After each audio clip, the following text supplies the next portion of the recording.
या स्वातंत्र्य दिनाच्या अख्ख्या भारतवासियांना आणि खास करून सोलापुरातल्या जनतेला मनापासूनच्या स्वातंत्र्य दिनाच्या शुभेच्छा या निमित्तानं देतो. पृथ्वीराज चव्हाण ज्येष्ठ नेते आहेत आणि त्यांनी गृहमंत्र्यांवर टीका केलेली आहे की लायक गृहमंत्री नाही आहेत, ते सभागृहात येत नाही आहेत. काय उत्तर असणार पृथ्वीराज चव्हाण काय सांगतात? नाही, पृथ्वीराज चव्हाण साहेब खूप मोठे नेते आहेत, परंतु दोष त्यांचा नाही, दोष त्यांच्या वयाचा आहे. वय परत्वे काही गोष्टी माणसाला अडचण करत असतात, तसं वय त्यांना त्यांची अडचण करते ही परिस्थिती दिसते.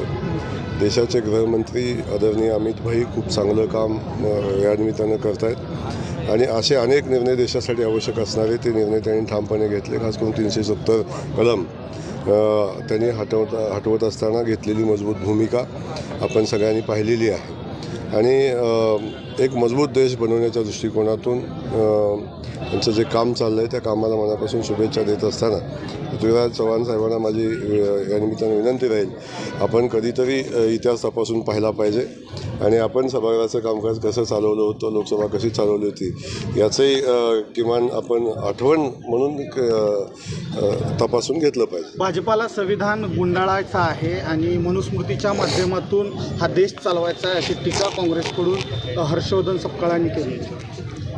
हर्षवर्धन सपकाळाबद्दल अधिक बोलण्याची आवश्यकता नाही, कारण त्यांना कोण गांभीर्याने घेत नाही.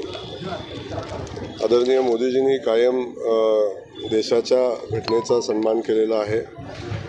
आपण सगळेजण त्याचे साक्षीदार आहोत आणि अशा वेळी अशा पद्धतीचं वक्तव्य करणं हेच मुळात चुकीचं आहे.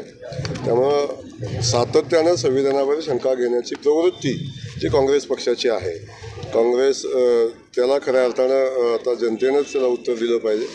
अशा पद्धतीनं देशाच्या घटनेवर आणि लोकशाही देशामध्ये अशा पद्धतीनं सातत्यानं शंका उपस्थित करणं मला वाटतं ते सूचित नाही. हर घर तिरंगा देण्याऐवजी हर घर रोजगार द्या, हर घर मेडिसिन आरोग्य द्या, हर घर चांगलं लोकांना शिक्षण द्या.